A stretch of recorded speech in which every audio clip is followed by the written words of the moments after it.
చెల్లించుకుంటా ఉన్నాం. అయ్యా, ఈ ఉదయకాల సమయంలో ఈ వధువు సంఘములో మమ్మల్ని అందరినీ చేర్చి నీ పాదాల చెంతకు మమ్మల్ని చేర్చిన విధానాన్ని బట్టి నీకు వందనాలు. ఇంతవరకు పాటల ద్వారా మీరు మహిమను తెచ్చుకున్నారు, వాక్యం చదువుట ద్వారా మీరు మహిమను తెచ్చుకున్నారు ప్రభా. ఇదిగో మమ్మల్ని ప్రాముఖ్యమైన సమయానికి తోడుకుని వచ్చారు. మాతో మీరు సూటిగా మాట్లాడమని అడుగుతా ఉన్నాను. ఈ ఆరాధన అంతా కూడా నీకు మహిమార్థంగా జరిగించుకునండి. సాతాను శక్తులను, అంధకార శక్తులను యేసునామములో బంధిస్తూ ఉన్నాం. నీ పరిశుద్ధాత్మ సంచారం నేను మా మధ్యన ఉంచమని బ్రతిమలాడుతూ ఉన్నాం. నీ పక్షంగా నిలబడుతున్న నన్ను నీ ఆత్మతో నింపండి. బలహీనరాలు నన్ను బలపరచండి. నా నోటిని నీ బోరుగా వాడుకునమని, నన్ను బలపరచమని, నీ ఆత్మతో నింపమని, చేరువచ్చిన ప్రతి ఒక్క బిడ్డని ఆత్మతో నింపి నడిపించమని యేసు అతి పరిశుద్ధ నామమును బట్టి బ్రతిమలాడి వేడుకుని ప్రార్థన చేయుచున్నాను నా ప్రియ పరలోకపు తండ్రి, ఆమేన్. దేవునికి మహిమ కలుగును గాక. హల్లెలూయా, హల్లెలూయా. ఓకే, మనం వాక్య భాగంలోనికి వెళ్దాం. యేసే గొప్పవాడు, యేసే గొప్పవాడు అని దానికి యేసుక్రీస్తు ప్రభువారు తనను తాను గొప్పవాడుగా పోల్చుకున్నారు. తనకు తాను అంటే తనంతట తాను చెప్పిన మాటలు, నేను గొప్పవాడను అని యేసుక్రీస్తు ప్రభువారే చెప్పారు. ఏమని చెప్తా ఉన్నారు? నేను సొలొమోను కంటే గొప్పవాడను అన్నారు. 2 దేవాలయము కంటే గొప్పవాడను అన్నారు. 3 ప్రవక్తల కంటే గొప్పవాడను అన్నారు. 4వది యోనా కంటే గొప్పవాడు. యేసుక్రీస్తు ప్రభువారు తనకు తాను అంటే తనంతట తాను చెప్పుకున్న మాటలు, నేనే గొప్పవాడను, వీరందరికంటే గొప్పవాడునని అక్కడ మన పరిశుద్ధ గ్రంథంలో చూడగలుగుతూ ఉంటాం. అయితే యేసును ఇతరులు కూడా పోల్చినట్లుగా మనకు కనబడతా ఉంటుంది. ఏమని అంటే అపోస్తులుడైన పౌలు ఏమంటాడంటే దేవతల కంటే అంటే దేవదూతల కంటే గొప్పవాడు, లేకపోతే శ్రేష్ఠుడన్నా గొప్పవాడన్నా ఒకటే. రెండవది ఏమంటాడంటే మోసే కంటే కూడా గొప్పవాడు. అంటే యేసుక్రీస్తు ప్రభువారు తనకు తానేం చెప్పారు? నేను గొప్పవాడని వీరందరికంటే. అంటే అపోస్తులుడైన పౌలు దేవదూతల కంటే గొప్పవాడు, అటు విధంగానే మోషే కంటే గొప్పవాడు. అటు విధంగా చిట్ట చివరి కూడా మనలో ఉన్నవాడు గొప్పవాడు. లోకంలో ఉన్నవానికంటే మనలో ఉన్నవాడు గొప్ప దేవుడు. అయితే మనము ఈ దినాన్ని అసలు సొలొమోను కంటే ఎలా గొప్పవాడు, యోనా కంటే ఎలా గొప్పవాడు, దేవాలయం కంటే ఎలా గొప్పవాడు, ప్రవక్తల కంటే ఎలా గొప్పవాడు అన్న విషయాన్ని ఇది మనము ధ్యానించుకునబోతా ఉన్నాం. అందరికీ నా మాటలు అర్థమవుతా ఉన్నాయా? హల్లెలూయా చెప్పండి ఒకసారి.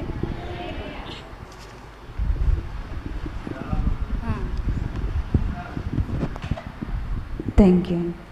హల్లెలూయా, హల్లెలూయా. అయితే ఇప్పుడు మనం సొలొమోను కంటే ఏ విధంగా గొప్పవాడో తెలుసుకుందాం. ఒకసారి మీరు అందరూ పరిశుద్ధ గ్రంథాలను తెరిచినట్లయితే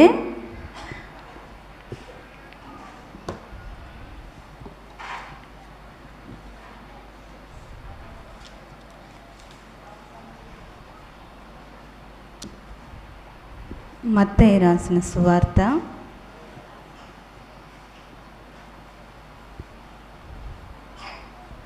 12వ అధ్యాయము 42వ వచన భాగాన్ని చదవండి.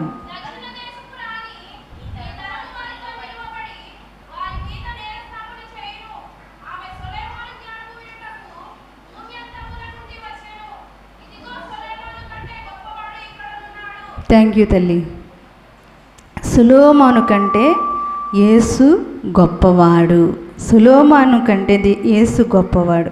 ఏ విషయంలో సొలొమోను కంటే గొప్పవాడు మన ప్రభువు అంటే అన్ని విషయాలలో కూడా మన యేసు గొప్ప దేవుణ్ణి మనము కలిగి ఉన్నాం కనుక మనము కూడా ప్రభువును బట్టి స్తుతించే వారముగా మనము ఉండాలి. ఏ విషయంలో గొప్పవాడు అంటే, ఈ భూమి మీద అత్యంత జ్ఞానము కలిగిన వాడు ఎవరు? సొలొమోను. సొలొమోనుకున్న జ్ఞానము మరి ఎవరు ఇచ్చారు? ప్రభువే. ఎందుకంటే ఆయన రాజ్యమునకు నిలబడినప్పుడు ఆయన ప్రార్థన చేశాడు, వీరందరినీ పాలించుటకు నాకు జ్ఞానము కావాలని. ప్రభు అప్పుడు దేవుడు ఏమంటాడంటే, ఏదైనా అడుగుతావేమో, లేకపోతే ఏదైనా కోరుకుంటావేమో అని అనుకున్నాను, కానీ నువ్వు జ్ఞానాన్ని అడిగావు కనుక నేను జ్ఞానాన్ని నీకు అనుగ్రహిస్తానని ప్రభువారు చెప్పారు. భూమి మీద అత్యంత జ్ఞానము కలిగిన సొలొమోను దగ్గరికి మనము ఈ షేబా దేశపు రాణి కూడా ఆయన జ్ఞానాన్ని విని తెలుసుకోవాలని కూడా ఆయన దగ్గరకు వచ్చి ఆయన జ్ఞానాన్ని పరీక్షించినట్లుగా మనకు తెలుసు. మీ అందరికీ తెలుసు కదా, నేను చెప్పేవన్నీ అందరికీ తెలిసినవి. ఎందుకంటే మీ దైవజనులు, అనుభవం కలిగిన దైవజనులు చక్కని వర్తమానాలు మీకు ప్రతి ఆదివారం అందిస్తారు కనుక ఈ తెలిసిన వాటినే మనం ఈ దినాన్ని కొన్ని వాక్యాలను నేర్చుకుందాం. హల్లెలూయా. కానీ ఆయన సొలొమోను జ్ఞానాన్ని ఏ విధంగా అడిగి పొందుకున్నాడో ఆ జ్ఞానాన్ని మనము కూడా పొందుకునాలి. ప్రభు అంటారు కదా, ఏమంటారు? మీలో ఎవరికైనా జ్ఞానము కొదువు ఉన్న యెడల నా యొద్దకు రండి అంటా ఉంటాడు. అవును కదా, అట్టి విధంగానే సొలొమోను కూడా ఎంత గొప్పవాడైనప్పటికీ ఆ జ్ఞానము ఇవ్వకపోతే అతను గొప్పవాడు కాదు. మన ప్రభువు జ్ఞానమిచ్చిన దేవుడు. మన ప్రభు దగ్గరకు వచ్చినట్లయితే జ్ఞానము కొదువైన యెడల మనము జ్ఞానాన్ని పొందుకుంటే, ఏ జ్ఞానము ఈ లోక సంబంధమైన జ్ఞానము కాదు, ఆత్మ సంబంధమైన జ్ఞానము కలిగిన వారముగా, ప్రభు మాటలను మనము అర్థం చేసుకునే జ్ఞానము కలిగిన వారముగా మనము ఉండాలి. సొలొమోనునే జ్ఞానాన్ని ఇచ్చినవాడు, ఆయన సృజించినవాడు మన గొప్ప దేవుడు. ఎలా గొప్ప దేవుడు అంటే, జ్ఞానాన్ని ఇచ్చిన దేవుడే సొలొమోను కంటే, అంటే జ్ఞానం మనం అర్థం చేసుకుంటే పరిశుద్ధ గ్రంథంలో సొలొమోనే జ్ఞానవంతుడు అని అనుకుంటాం. ఎస్, ఆయన జ్ఞానవంతుడే, కానీ జ్ఞానం ఇచ్చినవాడు మన ప్రభువే. గనుక మన ప్రభువు సొలొమోను కంటే గొప్పవాడు. మనకి ఇదంతా రాజులు మొదటి గ్రంథం 4:29 కనబడుతుంది. మనం ఇంటికి వెళ్ళిన తర్వాత మీరు చదువుకుంటే, సొలొమోను కంటే గొప్ప దేవుడు మన ప్రభువు. జ్ఞానాన్ని బట్టి కాదు, కానీ మన ప్రభువు ఇచ్చే జ్ఞానం. మన జ్ఞానం సరిపోదు. మన జ్ఞానం తాత్కాలికమైన వాటి కొరకే ఉపయోగపడుతుంది. కానీ ప్రభువు మనకు జ్ఞానాన్ని ఇవ్వకపోతే మనం పరిశుద్ధ గ్రంథాన్ని ధ్యానించలేం, పరిశుద్ధ గ్రంథాన్ని చదవలేం. పరిశుద్ధాత్మ దేవుడు మనతో ఉండి ఆయన జ్ఞానాన్ని ఇచ్చి మనలను నడిపిస్తాడు. గనుక యేసుక్రీస్తు ప్రభువారు తనకు తాను చెప్పుకుని పోల్చుకున్న వాటిలో నేను సొలొమోను కంటే గొప్పవాడను. మన ప్రభువు సొలొమోను కంటే, ఎందుకంటే సొలొమోనును సృజించిన వాడే మన ప్రభువు. గనుక మన ప్రభువే గొప్పవాడు. హల్లెలూయా, హల్లెలూయా. అట్టి విధంగానే రెండవదిగా చూస్తే దేవాలయము కంటే గొప్పవాడు. దేవాలయం కంటే గొప్పవాడు అంటా ఉన్నారు ఏంటి అని మీరు అడగవచ్చు. దేవాలయం కంటే ఎలా గొప్పవాడు మన ప్రభువు అని మనం ప్రశ్న వేసుకుంటే, ఈ భూమి మీద కట్టబడిన కట్టడాలలో సొలొమోను కట్టిన కట్టడం చాలా గొప్పది. ఆ మందిరం స్వర్ణ దేవాలయం, బంగారంతో పొదిగించి కట్టబడి ఉన్నది. ఆ కట్టబడిన కట్టడం కంటే మన ప్రభువే గొప్పవాడను అని ఎలా చెప్తా ఉన్నాడంటే, పాత నిబంధన గ్రంథంలో కూడా సొలొమోను కట్టిన మందిరం కావచ్చు, శృంగార దేవాలయం కావచ్చు, అనేక మంది కట్టిన మందిరాలు కావచ్చు, వాటన్నిటినీ కూడా మించినవాడు మన ప్రభువు. దేవాలయం కంటే గొప్పవాడు మన ప్రభువు. వాటన్నిటి మీద కూడా మన ప్రభువు అధికారము కలిగిన దేవుడు. అధికారము కలిగిన దేవుడు. యేసయ్యకు 7 ఆటల మీద అధికారం కలదు. తెలుసా మీకు ఎవరికైనా? తెలీదా? 7 విషయాలు మనము ఇది నాని వేటి మీద మన ప్రభు అధికారం కలిగిన వాడో తెలుసుకుందాం. మొట్టమొదటిగా ఆయన ప్రకృతిపై అధికారము కలిగినవాడు. ప్రకృతిపై అధికారము కలిగినవాడు. రెండవదిగా జీవరాశులపై అధికారం కలిగి. నేను చిన్నగా క్లుప్తంగానే వీటిని మీకు వివరిస్తాను. ప్రకృతిపై అధికారం అంటే తుఫాను వస్తుంది కదా, మరి గాలి తుఫాను వచ్చినప్పుడు శిష్యులందరూ కూడా భయపడిపోతూ ఉంటే ప్రభు గద్దించగా ఆగిపోతే తుఫాన్ మిక్కిలి నిమ్మలమాయను అంటాడు. కనుక మన ప్రభు ఎవరు? ప్రకృతిపై అధికారము కలిగినవాడు. రెండవది జీవరాశులపై అధికారము కలిగినవాడు. మరి గేలం వేయమంటే చేప అరశెక్కులు పడుతుంది కదా చేపలు. అటు విధంగానే మరి వలలు వేయి ప్రక్కన వేయమంటే పట్ట జాలలన్నీ విస్తారమైన చేపలు పడి కదా. కనుక జీవరాశులు కూడా ప్రభువుకు లోబడతా ఉన్నాయి. కనుక జీవరాశులపై అధికారం కలిగిన వాడు. రెండవది సాతానుపై అధికారం. ఆయన పాదముల కింద చితక త్రొక్కినవాడు.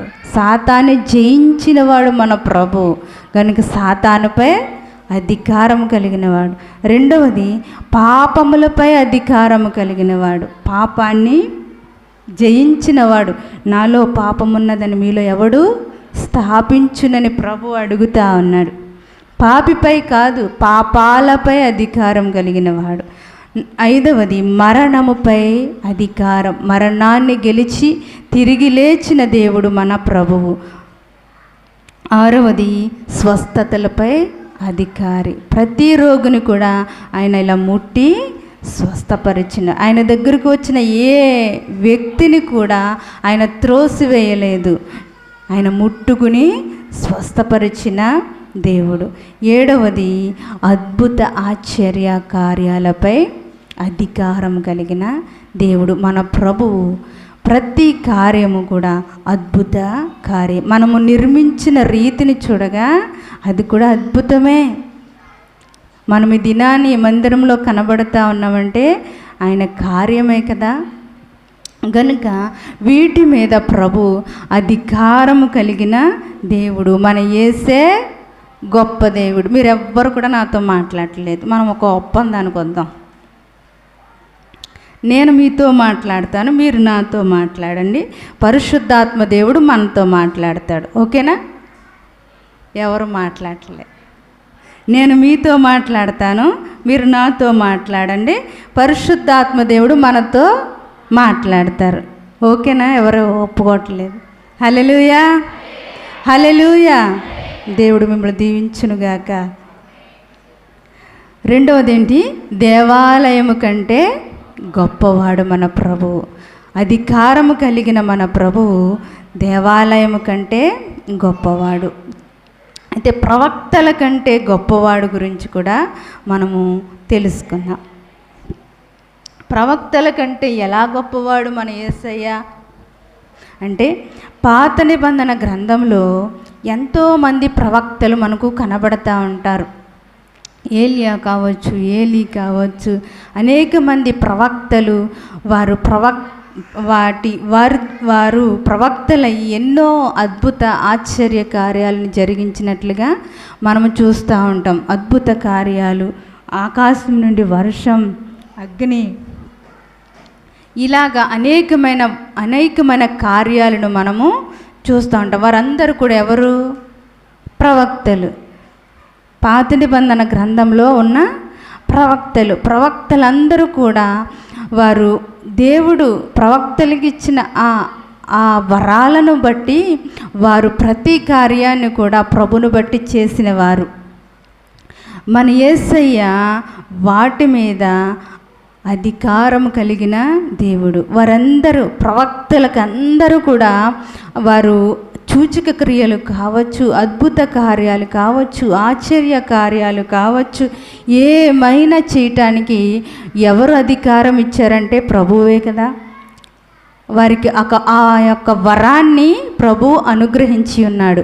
గనుక ప్రవక్తలందరూ కూడా ప్రభు ఇచ్చిన మాటను బట్టి, ప్రభు చెప్పిన వాక్కును బట్టి, వారు ప్రభువు మీద ఉన్న విశ్వాసాన్ని బట్టి ప్రభు కార్యాలు చేయటానికి ఎక్కడ కూడా వారు వెనుతిరగలేదు. ప్రభు ఏ కార్యము చెప్పినా, ఏ దర్శనం ద్వారా వారికి చూపించిన, ఏ కళ ద్వారా వారితో మాట్లాడినా వెంటనే ఆ కార్యాలు వారి ఎడల ప్రభు వారి ద్వారా కార్యాలను జరిగించుకున్నారు. వారికి ఎవరు ఆ అధికారాన్ని ఇచ్చారంటే మన ప్రభువే, మన ప్రభు. అందుకే మన ప్రభువు ప్రవక్తల కంటే గొప్పవాడు. మన ప్రభు ఎవరు? మీరు మాట్లాడలేదు. ప్రవక్తల కంటే గొప్పవాడు మన ప్రభువే గొప్పవాడు. అట్టి గొప్పవాడిని కలిగి ఉన్న మనము ప్రభువుని ఎంతగా స్తుతించాలి. మన నోట ఎల్లప్పుడూ స్తుతి ఉండాలి. మన నోట ఎల్లప్పుడూ ఆయన మాట ఉండాలి. మన చేత ఎల్లప్పుడూ ఆయన పరిశుద్ధ గ్రంథము ఎల్లప్పుడూ కూడా ఉండాలి. మరి ప్రతి దినము కూడా మనం పరిశుద్ధ గ్రంథాన్ని ధ్యానించేవారుగా ఉండాలి. ఎందుకంటే మన ప్రభువు గొప్పవాడు, మన ప్రభువే గొప్పవాడు. గనుక ప్రవక్తల కంటే మన ప్రభువు గొప్పవాడు. నాలుగవదిగా యోనా కంటే గొప్పవాడు. మీ అందరికీ కూడా ఈ చిన్న బిడ్డలకైతే కథలుగా చెప్తారు కదా, VBSలో కావచ్చు, సండే స్కూల్లో చెప్పారమ్మా మీకు? సండే స్కూల్లో చెప్తూ ఉంటారు కదా యోనా గురించి. మీకు అందరికీ తెలిసిన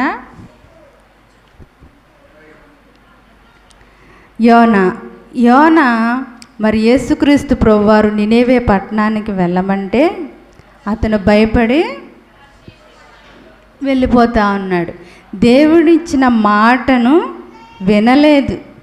దేవునికి ఇచ్చిన మాటను ఆయన వినకుండా ఆయన సన్నిధి నుండి పారిపోతూ ఉన్నాడు, భయపడిపోతూ ఉన్నాడు అక్కడున్న ప్రజలకు. కానీ మన యేసుక్రీస్తు ప్రభువారు, అంటే యోనాకిని యేసయ్యకి నేను కంపేర్ చేస్తూ ఉన్నాను. మన యేసుక్రీస్తు ప్రభువారు అయితే ఆయన తండ్రి చిత్తాన్ని నెరవేర్చడానికి, ఆ తండ్రి మాటను విని ఆయన చిత్తాన్ని నెరవేర్చడానికి లోకానికి వచ్చి ఉన్నారు. మరి యోనా అయితే భయపడిపోయారు.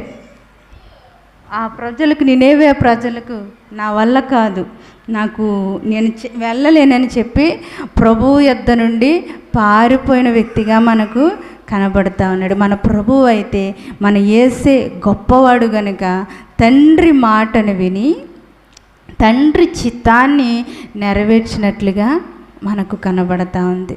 నశించిన దానిని వెదకి రక్షించటానికే మన ప్రభువు ఈ లోకానికి వచ్చారు. మరి అక్కడ నశించిపోతున్న ప్రజలను రక్షించమని యోనాకి చెప్తే యోనా వెళ్ళట్లేదు. యోనా ప్రభు మాటను అంగీకరించట్లేదు. చెప్పినప్పుడు విన్నాడు, కానీ అక్కడ వెళ్ళవలసిన ప్రయాణాన్ని మార్చివేసుకున్నాడు.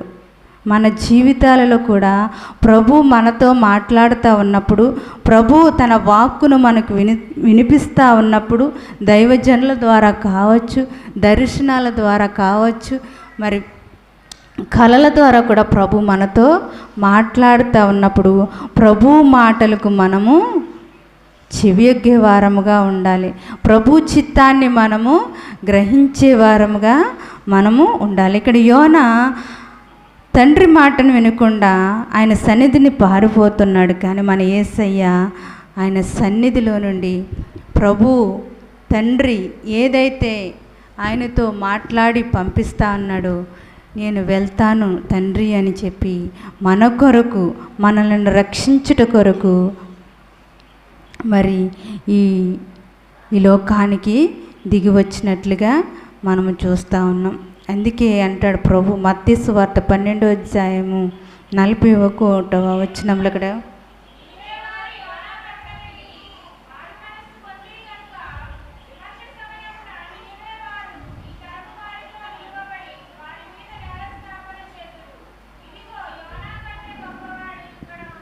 ఎస్, మన యోనా కంటే గొప్పవాడు మనం ఉన్నారు. అయితే ఈ యోనా తుఫాను వచ్చేసింది. వాడ ఆమరణ పడుకుని నిద్రపోతూ ఉన్నాడు. నిద్రపోతూ ఉన్నప్పుడు వారు వచ్చి చెప్తా ఉన్నారు, నువ్వెవరివి, నువ్వెక్కడి నుండి వచ్చావు, ఎక్కడికి వెళ్తా ఉన్నావు అని చెప్పి అది మునిగిపోతూ ఉన్నదని కొంత సామాను నీటిలో పడవేయమంటా ఉన్నాడు.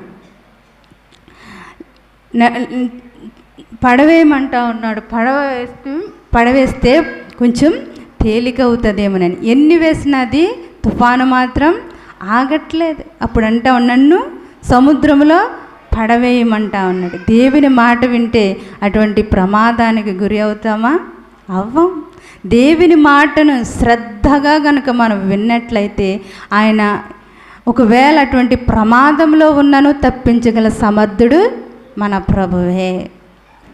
కనుక ఆయనేమో నన్ను సముద్రంలో పడవేయమంటే మన ప్రభు నీటి మీద నడిచినవాడు మన ప్రభు. ఎంత గొప్పవాడు మన ప్రభు. హల్లెలూయా, హల్లెలూయా. మన ప్రభు నీటి మీద నడిచినవాడు. యోనా ఏమంటా ఉన్నాడు? నన్ను సముద్రంలో పడవేయండి అంటా ఉన్నాడు. మన ప్రభువు మాత్రం నీటి మీద నడిచి మునిగిపోతున్న వారిని రక్షించినట్లుగా మనం పరిశుద్ధ గ్రంథంలో తెలుసుకున్నాం. యోనా 3 దినములు చేప కడుపులో ఉండిపోయాడు. సముద్రంలో పడవేయమంటే పడవేశారు. అది కూడా ప్రభువే ఆజ్ఞ ఇవ్వాలి. మళ్ళీ చేపకు తిమింగలానికి ప్రభువే ఆజ్ఞ ఇచ్చి మింగమంటే చేప కడుపులో 3 దినాలు ఉండిపోయాడు. అక్కడి నుండి ప్రార్థిస్తూ ఉన్నాడు, నేను నీ మాట వినలేదు ప్రభువా అని. అక్కడి నుండి ప్రార్థిస్తూ ఉన్నాడు. కానీ మన ప్రభువు చేపకు ఆజ్ఞాపించి మరి యోనాను మింగివేయమన్నాడు. మన ప్రభు ప్రకృతిపై లేదా జీవరాశులపై అధికారము కలిగిన వాడు కనుక ఆ చేపకు ఒక్క మాట సెలవిచ్చాడు. వెంటనే వచ్చి మృంగివేసింది. ఎందుకనంటే మన ప్రభు జీవరాశులపై అధికారము కలిగిన వాడు. గేలం వేయమంటే చేప కడుపులో ఏమొచ్చింది? అరశికిళ్ళు వచ్చింది కదా. రెండవది మరి వల వేయమంటే ఒక ప్రక్క వేసి విస్తారమైన వలలు కూడా చినిగిపోయేంత చేపలు పడ్డాయి. గనుక మన ప్రభు జీవరాశులపై అధికారము కలిగిన వాడు. యోనా 3 దినములు చేప కడుపులో ఉండిపోయాడు. మన ప్రభువు అధికారం కలిగిన వాడు గనుక ఆ చేపను కూడా వారికి ఇచ్చినట్లుగా మనకు కనబడతా ఉంది. పడవ తేలికవ్వడానికి ఇందాక తినటానికి మరి కొన్ని రోజులు పడుతుంది కదా. ఆ పడవ ప్రయాణంలో అద్దరికి చేరాలంటే, వారు చేరవలసిన గమ్యస్థానానికి చేరాలంటే కొన్ని ఆహార వస్తువులు కూడా మరి ఓడలో పెట్టుకుంటారు. మరి తినాలి కదా, ఎన్ని రోజులు పడుతుందో. ఆ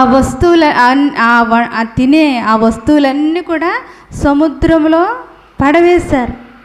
కానీ మన ప్రభువు అక్కడ ఉన్న వారందరికీ కూడా ఆకలి తీర్చినట్లుగా మనకు కనబడుతుంది. అందుకే మన యేసు గొప్పవాడు. మన యేసు ఎవరు? హల్లెలూయా. యోనా కంటే ఎలా గొప్పవాడు మన ప్రభు అంటే మనము చెప్పుకుంటా ఉన్నాం. ఆ దినాన్ని ఆ పడవలో ఉన్న ఆహార వస్తువులు పడవేస్తే మన ప్రభు ఆ ఆహారాన్ని పంచిపెట్టి వారి ఆకలను తీరుస్తూ ఉన్నాడు. 3 దినాలు చేప కడుపులో ఉండిపోయాడు యోనా.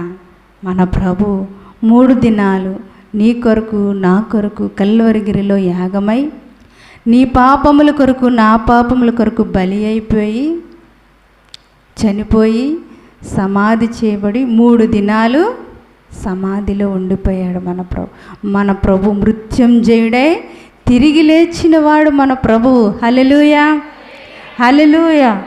అందుకే మన ప్రభువు గొప్పవాడు. ఎవరికంటే గొప్పవాడు?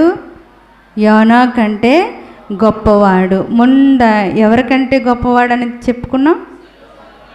సొలొమోను కంటే గొప్పవాడు, దేవాలయం కంటే గొప్పవాడు, ప్రవక్తల కంటే గొప్పవాడు, యోనా కంటే గొప్పవాడు.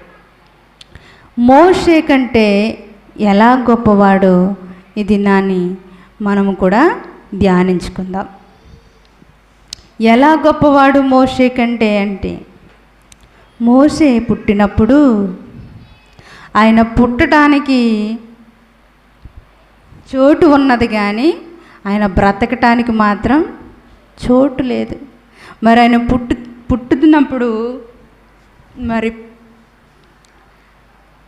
ఆ రాజు ఎవరైతే మగపిల్లలు పుడతా ఉన్నారో అందరినీ కూడా చంపివేయమని ఆజ్ఞ ఇచ్చాడు. అయితే మోషే పుట్టడానికి చోటు ఉంది. చక్కగా తన తల్లి ఎకేబేదు తన కుమారుని కనటానికి చోటు ఉంది, కానీ దాయటానికి ఆ బిడ్డ బ్రతకటానికి ఎంత మాత్రము కూడా అవకాశము లేదు. ఏదో విధంగా 3 నెలలు దాచిపెట్టింది. మరి తర్వాత అవకాశం కుదరట్లే. మరి పెద్దవాడు అవుతాడు, మరి ఓకలు పడతారు కదా పిల్లలు. ఆ టైంలో మరి బ్రతకటానికి అవకాశం లేక మరి జమ్ము పెట్టెలో కీలు పూసి జమ్ము పెట్టెలో వదిలేసి తన అక్కను చాటున ఉండి చూడమంటుంది. అటువంటి పరిస్థితిలోనే మోషే పుట్టినప్పుడు తనకంటూ ఎవరు, తన తోటి వారు ఎవరైనా ఉన్నారంటే ఎవ్వరు ఉండరు, తన ఫ్రెండ్స్ ఎవ్వరు ఉండరు మోషేకి. ఎందుకనంటే తన తోటి వారు, తనతో పాటు పుట్టిన వారు అందరినీ కూడా చంపివేయబడ్డారు. తనకు స్నేహితుడు ఇతను నాతో ఉన్నాడు, లేకపోతే మేమిద్దరం ఒకేసారి ఒకే నెలలో పుట్టాము, ఒకే చోట చదువుకున్నాము, ఒకే చోట పెరిగాము అనటానికి ఎవ్వరు కూడా తన తోటి వారు మోషేకి లేరు. అటు విధంగానే యేసు ప్రభు వారు కూడా పుట్టినప్పుడు తన తోటి వారిని కూడా హేరోదు చంపివేశాడు. యేసుక్రీస్తు ప్రభు వారు కూడా తన తోటి వారు లేరు ఆయనతో పాటు. ఆయన పుట్టినప్పుడు, ఆయన పరిశుద్ధుడు కనుక ఆయన పుట్టినప్పుడు తన తోటి వారందరినీ కూడా మరి చంపివేసినట్లుగా ఉందండి. Thank you. ఆయన పుట్టినప్పుడు మరి ఎవ్వరు కూడా యేసుక్రీస్తు ప్రభు వారు కూడా తోడు ఎవ్వరు కూడా కనపడదు. యేసు ప్రభు గారు పుట్టినప్పుడు తన తోటి వారు అందరు చిన్ని పిల్లలను చంపివేశారు. ఆ చంపివేసిన ఆ ఎముకలను అక్కడ బెత్లెహేములో ఒక చోట పెట్టారు. దాన్ని హోలీ ఇన్నెసెంట్ కెథడ్రల్ చర్చ్ అంటారు. అక్కడ ఇస్రాయేల్లో బెత్లెహేములో ఆ యేసు ప్రభు వారు ఆ పుట్టిన స్థలానికి వెళ్ళే ముందు అక్కడ ఉంటుంది. ఒకవేళ మీరు అవి ఏమైనా చూడాలనుకుంటే మా దైవజనులనుగా మా హస్బెండ్ గారు యూట్యూబ్లో పెడతా ఉంటారు, మీరు అందరూ కూడా చూడొచ్చు. అక్కడ ఉన్న ప్లేస్లన్నీ కూడా ఆయన రీఛార్జ్ చేస్తారు. నల్లి కుమారరాజు గారు యూట్యూబ్లో ఉంటుంది, మీరు అన్ని ప్లేసులు కూడా అక్కడ చూడవచ్చు. దానిని హోలీ ఇన్నెసెంట్ క్యాథడ్రల్ చర్చ్ అంటారన్నమాట. అక్కడ పిల్లల ఎముకలన్నీ కనబడతాయి. యేసుక్రీస్తు ప్రభు వారు పుట్టినప్పుడు వారు చంపివేశారు కదా తన తోటి వారిని, ఆ ఎముకలన్నీ కూడా అక్కడ పెట్టి ఒక మ్యూజియం టైపు పెట్టి ఉంచారు. మేము వెళ్ళి చూస్తూ ఉంటాం. కనుక ఇక్కడ మోషే కూడా పుట్టినప్పుడు ఎవ్వరు కూడా తోటివారు కనపడరు. నేనంటే మోషేకి మన యేసయ్య ఎలా గొప్పవాడు, మోషే కంటే ఎలా గొప్పవాడో నేను చెప్తా ఉన్నాను. అటు విధంగా మోషే మరి ఐగుప్తులోనికి పంపించినప్పుడు అక్కడ ఒక అద్భుత కార్యాలు చేస్తాడు. నీటిని రక్తంగా మార్చివేస్తాడు. ఎన్నో అద్భుత కార్యాలు, కర్రను పడవేసి పామును చేసేస్తారు. ఎన్నో అద్భుత కార్యాలు మరి మోషే చేస్తాడు.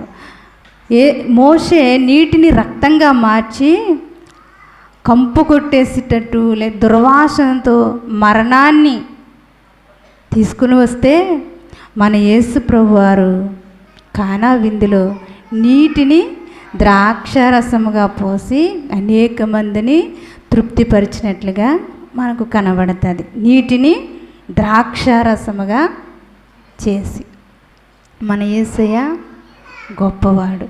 ఎలా గొప్పవాడు మన యేసు ప్రభువారంటే మోషే కంటే ఎలా గొప్పవాడంటే మన ప్రభువు మోషే కంటే ఎలా గొప్పవాడు. ఆయన రక్తాన్ని ఏం చేశాడు, నీటిని ఏం చేశాడు, రక్తంగా మార్చాడు. ఆ రక్తాన్ని త్రాగిన వారందరూ కూడా అందులో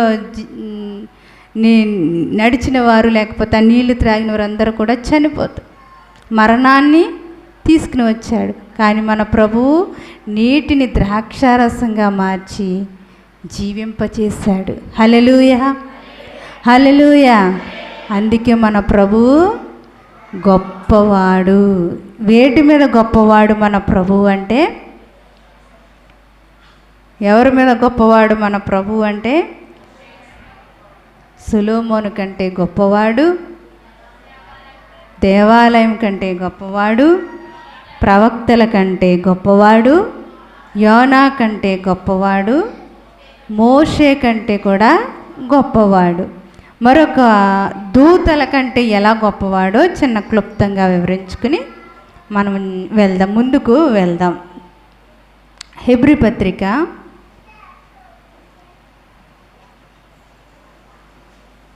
1వ అధ్యాయము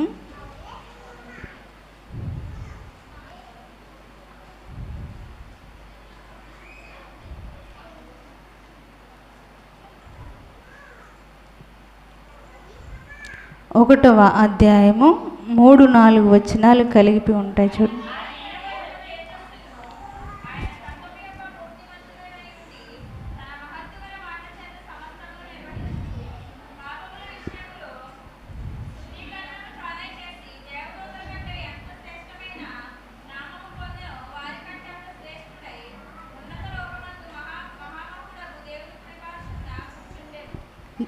చాలమ్మా, థ్యాంక్ యూ. ఆయన దేవుని మహిమ యొక్క తేజస్సును, ఆయన తత్వం యొక్క మూర్తిమంతమునై ఉండి తన మహత్తు గల మాట చేత సమస్తమును నిర్వహించుచు పాపముల విషయంలో శుద్ధీకరణము తానే చేసి దేవదూతల కంటే ఎంత శ్రేష్టమైన నామం పొందునో వారి కంటే అంత శ్రేష్ఠుడే ఉన్నత లోకమందు మహుడగు దేవుని కృపాస్వంన కూర్చుండెను. దేవదూతలు అనేవారు పుట్టి పెద్దవారై పెరిగిన వారు కారు. దేవదూత అనబడిన వారు మనకులాగా పుట్టి పెద్దవారై రెక్కలొచ్చి అలా లేరు. దేవుడు వారిని ఆ విధంగానే సృష్టించాడు. దేవుడు దేవదూతను ఆ విధంగానే సృష్టించాడు. దేవదూత అంటే స్త్రీ కాదు, పురుషుడే. దేవదూత వచ్చింది, దూత వచ్చింది అంటాం మనం కదా. దూత వచ్చాడు, గబ్రియేలు దూత వచ్చాడు కదా. దూతలను ప్రభువే, ఆయన దేవుడే సృష్టించాడు. వారిని ఎలా ఉంటారో అలాగే సృష్టించాడు. అంతేగాని వారిని పుట్టించి వారు పెద్దవారు అయ్యేటప్పటికి రెక్కలు వస్తూ పెరగలేదు. దేవదూతలు అనబడిన వారు దేవుడు వారిని ఆ విధంగానే సృష్టించాడు. ఆ దేవదూతలు నిత్యము కూడా ఆయన పరిచర్య, దేవుడు ఏదైతే మాట ఏ దూతకు ఏ అధికారాన్ని ఇచ్చాడో ఆ అధికారాన్ని బట్టి వారు ప్రభువుకు లోబడి ఆయన పరిచర్య చేసేవారు మాత్రమే దేవదూతలు. ఆయన పరిచర్య చేసేవారు మాత్రమే దేవుడు. గబ్రియేలుకు వర్తమాన దూత అంటాం కదా, తెలుసు కదా అందరికీ. మికాయేలు అంటే ఎవరు గుర్తొస్తారు? యుద్ధం. ఎస్, అట్టి విధంగా ప్రభువు ఈ దేవదూతలు అనబడిన వారికి అధికారాలను ఇచ్చాడు. వారి అధికారాన్ని బట్టి ప్రభు ఆ మాట సెలవేగా వారు వెళ్ళి ఆయన కార్యాలు అక్కడ చేస్తారు. కనుక అంతటి దేవదూతలుగా ఉన్నా కానీ ఆ దేవదూతలను ప్రభువే సృష్టించి వారికి ఆ అధికారాన్ని అనుగ్రహించినప్పుడు వారు ప్రభు మాటకు లోబడి ప్రభు అధికారానికి లోబడిన వారు ఎల్లప్పుడూ కూడా ప్రభువును స్తుతించేవారుగా ఉన్నారు. గనుక వారికంటే మన ప్రభు ఎవరంటే స్తుతినందదగిన దేవుడు. ఎవరు? దేవదూతల చేత, కెరూబుల చేత, సెరూపుల చేత స్తుతినందదగిన దేవుడు. దేవుడు కూడా, మనము కూడా ప్రభువుని ఎలా ఉండాలి? స్తుతించే వారంగా ఉండాలి. ఎల్లప్పుడూ కూడా ప్రభువుని స్తుతించేవారుగా ఉండాలి. మనకు కష్టం వచ్చినప్పుడే స్తుతిస్తాం. ఏదైనా శోధన వస్తేనే ప్రభువా అని పిలుస్తాం. మన సంతోషం ఉన్నప్పుడు మర్చిపోతూ ఉంటాం. కాదు, మనకు శ్రమ వచ్చినప్పుడు ప్రభువుని స్తుతించాలి. మనము సంతోషంగా ఉన్నప్పుడు ప్రభువుని స్తుతించే వారముగా ఉండాలి. ఎందుకంటే మన ప్రభువు స్తుతినందదగిన దేవుడు, స్తుతులకు పాత్రుడు, అర్హుడు గనుక మన ప్రభు గొప్ప దేవుడు. దేవదూతల కంటే గొప్ప, ఎంతో శ్రేష్టమైన నామము కలిగిన వాడు మన ప్రభువు. అందుకే దేవదూతల కంటే ఎంతో గొప్పవాడు. హల్లెలూయా, హల్లెలూయా. నా మాటలు అందరికీ అర్థమవుతూ ఉన్నాయి కదండి? ఒకసారి హల్లెలూయా చెప్పండి. అర్థమైన వారు అంటే కొంతమందికి అర్థమవుతున్నట్టున్నాయి. హల్లెలూయా, హల్లెలూయా. ఇప్పుడు మళ్ళీ చెప్పండి. ఎవరెవరి కంటే గొప్పవాడు మన ప్రభువు? సొలొమోను కంటే గొప్పవాడు, దేవాలయం కంటే గొప్పవాడు, ప్రవక్తల కంటే గొప్పవాడు, యోనా కంటే గొప్పవాడు, మోషే కంటే గొప్పవాడు, దేవదూతల కంటే గొప్ప దేవుడు మన ప్రభువు, మన ప్రభువు. కనుక చివరగా ప్రవక్తల కంటే, క్షమించండి, లోకంలో ఉన్నవాని కంటే మనలో ఉన్నవాడు గొప్పవాడు. ఎలా గొప్పవాడు మనలో ఉన్నవాడు అని గురించి మనము ధ్యానించుకుని మనం ముగించుకున్నాం. మేము ఎవరిని కూడా ఇబ్బంది పెట్టను, నేను ఎక్కువ టైం తీసుకుని. హల్లెలూయా. మహాగణుడు, మహోన్నతుడైన దేవాతి దేవుని స్తుతిస్తూ వాక్య భాగంలోనికి మీ అందరినీ కూడా మరొకసారి నా యొక్క ఆహ్వానాన్ని తెలియపరుస్తూ ఉన్నాను. ఒకసారి పరిశుద్ధ గ్రంథాన్ని తెరిచినట్లయితే యోహాను రాసిన మొదటి పత్రిక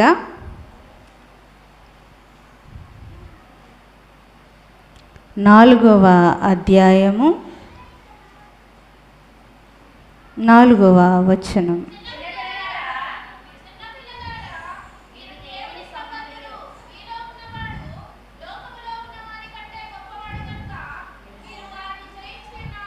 చాలమ్మా, థ్యాంక్ యూ. చిన్నపిల్లలారా, మీరు దేవుని సంబంధులు, మీలో ఉన్నవాడు లోకంలో ఉన్నవాని కంటే గొప్పవాడు. మనలో ఉన్నవాడు లోకంలో ఉన్నవాని కంటే ఎలా గొప్పవాడు? మనలో ఎలాగా దేవుడు గొప్పవాడుగా ఉన్నాడు అని గనుక మనము ప్రశ్న వేసుకుంటే, మనము లోక సంబంధంగా, అంటే మనము రక్షింపబడకముందు ఈ లోక సంబంధంగా జీవించినంత కాలము కూడా ప్రభువుకు అవిధేయులంగానే జీవించాం. ప్రభువుని ఎరగనే కాలమంతా కూడా మనము ప్రభు లోకంలోనే ఉండిపోతూ ఉన్నాం.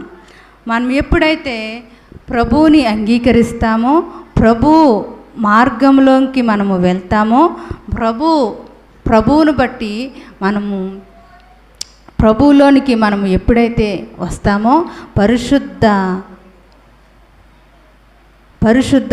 సహవాసము కలిగి పరిశుద్ధ సంఘానికి వచ్చి పరిశుద్ధ వాక్కులను విని మనము రక్షింపబడి బాప్తిస్మము తీసుకుని ఆ అనుభవంలోనికి మనము వచ్చినప్పుడు మనలో ఎవరుంటారు? పరిశుద్ధాత్మ దేవుడు మనకు ఎప్పుడైతే మనము రక్షింపబడి బాప్తిస్మం తీసుకుంటామో అప్పుడే మనకు ప్రభు ఒక వరాన్ని అనుగ్రహిస్తాడు. ఏం వరం అది? పరిశుద్ధాత్మనే వరాన్ని మనకు ప్రభువు అనుగ్రహిస్తాడు. మనం ఎప్పుడైతే ప్రభువును సొంత రక్షకుడిగా అంగీకరించి ఈ లోకం సంబంధమైన వాటినన్నిటినీ కూడా విడిచిపెట్టి ఆత్మీయ జీవితాన్ని మనము ఒక్కొక్క మెట్టుగా ఎదుగుతూ ఉంటాం. అప్పుడు పరిశుద్ధాత్మ దేవుడు మనలో సంచరిస్తూ ఉంటాడు, మనలను నడిపిస్తూ ఉంటాడు. మనము లోకంలో ఉన్నప్పుడు దేవుని మందిరానికి వెళ్ళమంటే వెళ్ళలేరు ఎవరు కూడా. ఎవరైనా ఆకర్షింపబడితేనే దేవుని మందిరానికి వెళ్ళగలుగుతాం. మనం చెప్తాం రండి దేవుని మందిరానికి అంటే వారు దేవునిని ఎరగిన వారుగా ఉన్నప్పుడు మాత్రమే. అదే దేవుని ఎరిగిన వారు దేవుని సన్నిధిని మానగలుగుతారా? మానలేం. దేవుని సన్నిధికి ఎప్పుడు వెళుదుమా అని. అందుకే దావీదు అంటాడు, నీ మందిరమునకు వెళ్ళవలనని జనులు నాతో అనినప్పుడు నేను ఎంతో సంతోషిస్తాను. అవును, దేవుని మందిరంలో మనం కనబడతా ఉన్నాడు. ఎంత సంతోషం! ఆయన సన్నిధిలో సంపూర్ణ సంతోషము కలదు. కనుక మనము దేవుని మందిరంలోనికి వచ్చినప్పుడు సంతోషంతో దేవుని మందిరానికి వచ్చినప్పుడు మనకు సంపూర్ణమైన సంతోషం, సమాధానం ఎక్కడ దొరుకుతుంది మనకి? ఈ లోకంలో ఎక్కడైనా తిరిగి చూడండి, సమాధానం దొరుకుతుందేమో మీకు. ఎన్ని చోట్లకైనా వెళ్ళండి, సమాధానం దొరుకుతుందేమో. ఎక్కడ కూడా మనకు సమాధానం దొరకదు. మన ప్రభు దేవుని మందిరంలో సమాధానకర్త అయిన దేవుడు, సమాధాన అధిపతి. ఆయన మందిరంలో పరిశుద్ధాత్మ దేవుడు మనలో ఉన్నప్పుడు, దేవుని మందిరంలోనికి వచ్చినప్పుడు ఆయనే మనకు సమాధానాన్ని అనుగ్రహిస్తాడు. మనం సమాధానం పొందుకునే దేవుని మందిరంలో నుండి వెళ్తాం. కనుక మనలో ఎప్పుడైతే ప్రభువులోనికి మనం వస్తామో, మనలో మొట్టమొదటిగా బాప్తిసం తీసుకున్న తర్వాత పరిశుద్ధాత్మ దేవుడు మనలో ఉంటాడు. రెండవది, మనము దేవుని బాప్తిసం తీసుకుని దేవుని మందిరానికి వచ్చినప్పుడు మనము ప్రభు బల్లను రుచి చూస్తాం. ఆయన రక్తాన్ని, ఆయన శరీరాన్ని మనము రుచి చూస్తాం. అప్పుడు మన హృదయంలో ఎవరుంటారు? మీ లోకములో ఉన్నవానికంటే మీలో ఉన్నవాడు గొప్పవాడు. ఎప్పుడు ఉన్నాడు మనలో అంటే, మనం ప్రభువుని అంగీకరించినప్పుడు, ప్రభువుని సొంత రక్షకుడిగా మనం అంగీకరించినప్పుడు ప్రభు మన హృదయంలో ఉన్నాడు. ప్రభు పరిశుద్ధాత్మ దేవుడు మనలో ఉన్నాడు.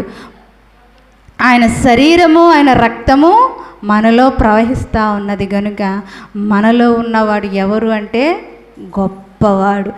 ఆయన ఏ విధంగా మనల్ని నడిపిస్తాడో, మనము ప్రభు చిత్తానికి లోబడి ప్రభువును అంగీకరించిన వారముగా ఉంటూ రక్షింపబడిన మనము పరిశుద్ధతను, పరిశుద్ధాత్మను కలిగి మనము జీవించాలి. పరిశుద్ధతను ఎప్పుడు కూడా మనము విడిచిపెట్టకూడదు. ఎందుకనంటే ప్రభువే అంటాడు కదా, నేను పరిశుద్ధుడను గనుక మీరును పరిశుద్ధులై ఉండుడి.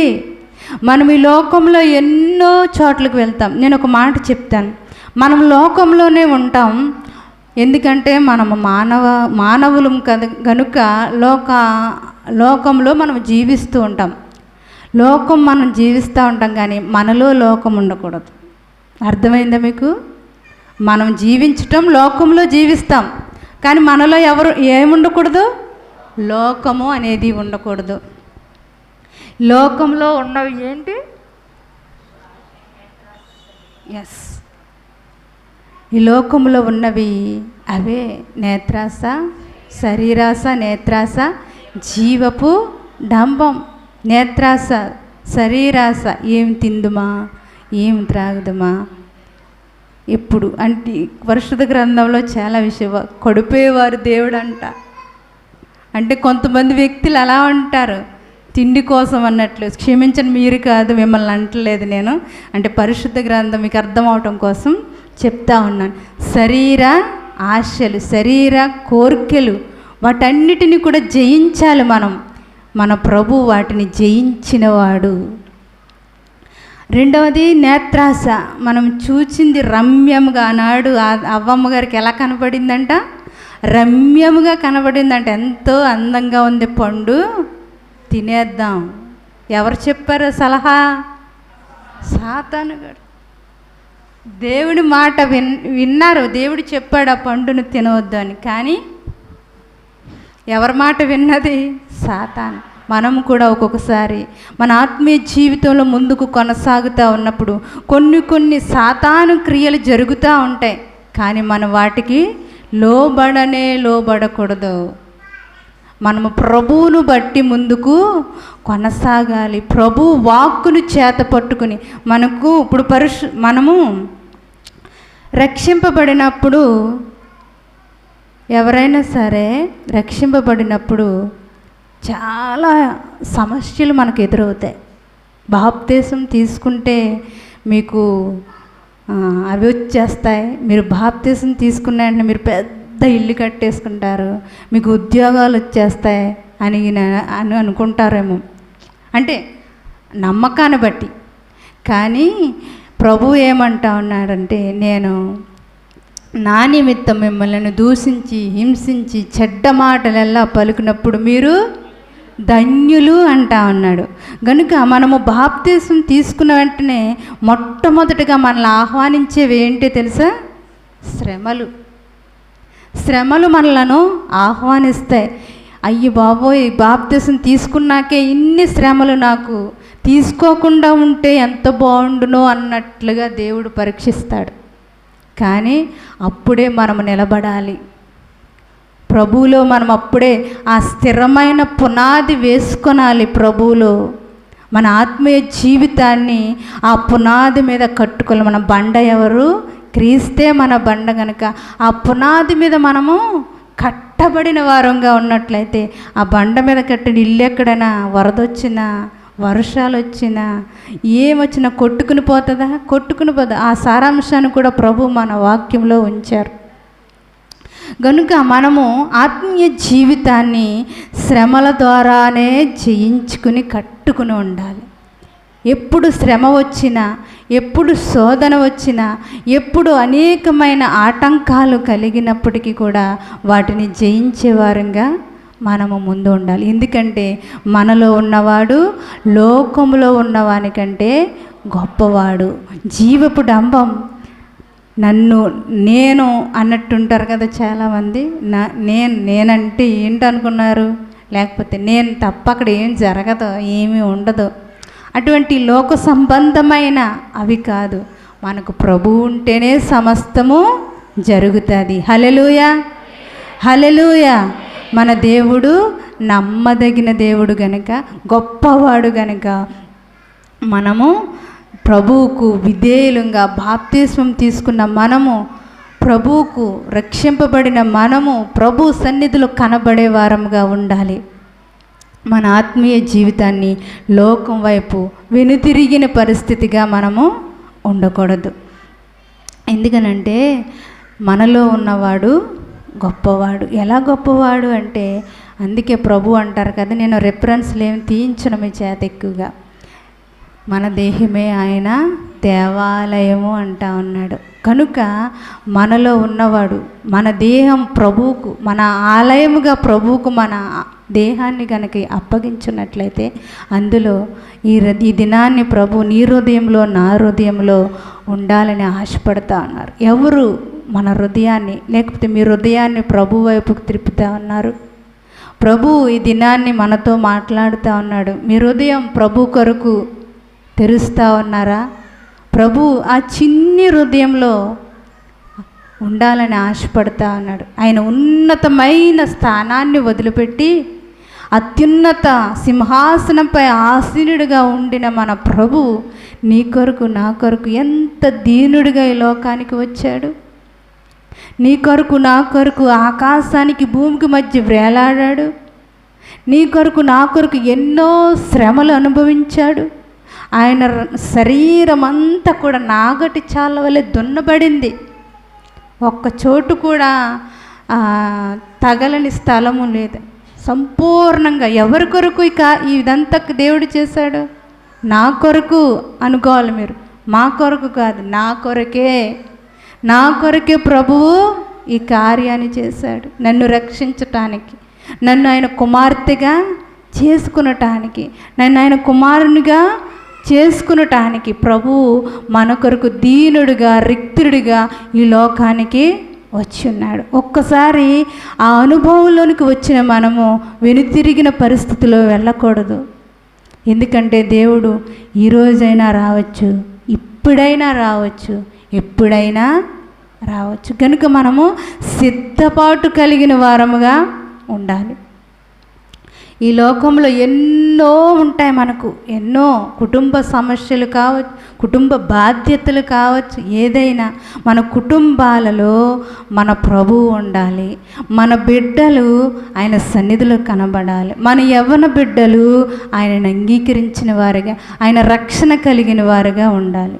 ఎంతోమంది యవనస్తులను చూస్తూ ఉన్నాం, అందరూ కూడా దేవునికి దూరం అయిపోయిన వారికి కనబడతా ఉన్నారు. చాలా బాధాకరం అనిపిస్తుంది కదా. కానీ ప్రభువు మనకి ఇంకనూ అవకాశం ఇస్తూ ఉన్నాడు. ఈ దినాన్ని ప్రభువు మనతో మాట్లాడుతూ ఉన్నాడు. మనలో ఉన్నవాడు లోకంలో ఉన్నవాడి కంటే గొప్పవాడు. ఎలా గొప్పవాడంటే మన ప్రభు, మన దేహము ఆయన ఆలయమై ఉన్నది. మన ప్రభు మన దేహములో ఆ చిన్ని హృదయంలో కోరుకుంటా ఉన్నాడు. నీలో ఏది కోరట్లే ప్రభు, నీ చిన్ని హృదయాన్ని ప్రభువుకి ఇమ్మని అడుగుతూ ఉన్నాడు. ఈ దినాన్ని మీలో ఎవరు దినాన్ని ప్రభువుకు మీ చిన్ని హృదయాన్ని ఇవ్వాలని ఆశపడతా ఉన్నారు? ప్రభువుకి నీ హృదయాన్ని ఇవ్వండి. ప్రభువుని హృదయంలోనికి ఆహ్వానించండి.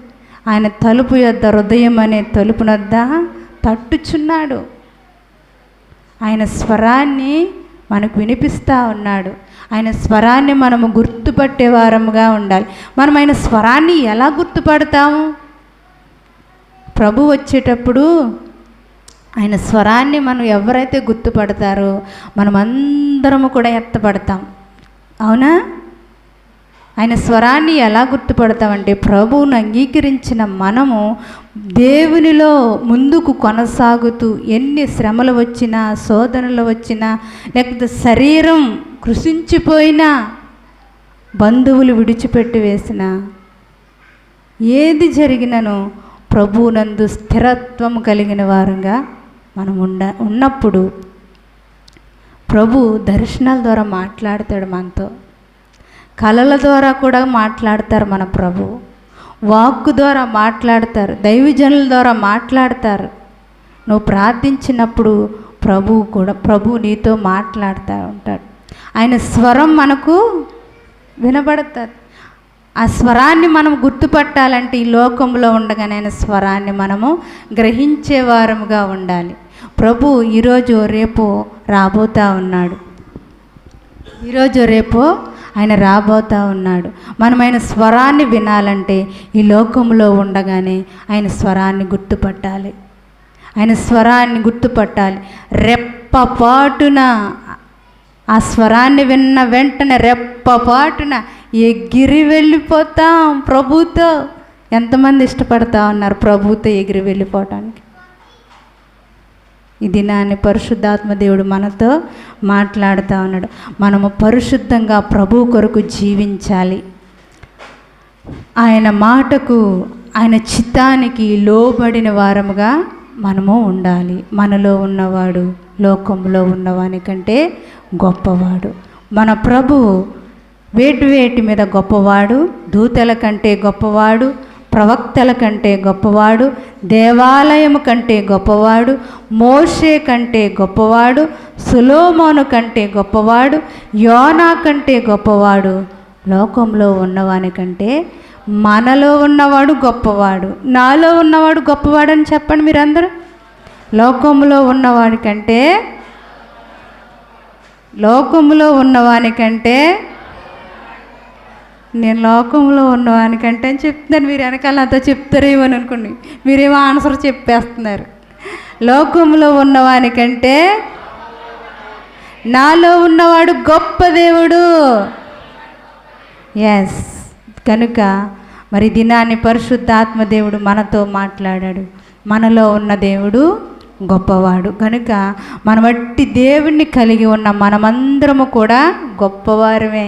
ప్రభువుని కలిగి ఉన్న మనమందరము కూడా గొప్పవారమే. కనుక మనం ఈ లోకంలో ఉన్నప్పుడు ఈ లోక సంబంధమైన వాటికి లోనవ్వకుండా ప్రభువు కొరకు ఎదురు చూస్తూ, మన బిడ్డలకు నేర్పిస్తూ, మన కుటుంబాలను ఆ విధంగా దినదినము కూడా నడిపిస్తూ, మన భర్తలకు రక్షణ లేకపోతే మన భర్తల రక్షణ కొరకు, మన బిడ్డల రక్షణ కొరకు, మన భార్యల రక్షణ కొరకు, కుటుంబ రక్షణ కొరకు మనము ఎదురు చూసి ప్రభువుని అడగాలి. చక్కని సంఘం పేరుది వధువు సంఘం మనమందరం కూడా దేవుని చిత్తమైతే ఆయన రాకడలో ఎత్తబడినప్పుడు వధువు సంఘముగా ఎత్తబడతాం. అట్టి కృప, అట్టి దీవెన దేవుడు మనకును అటు విధంగా సంఘానికి అనుగ్రహించునుగాక.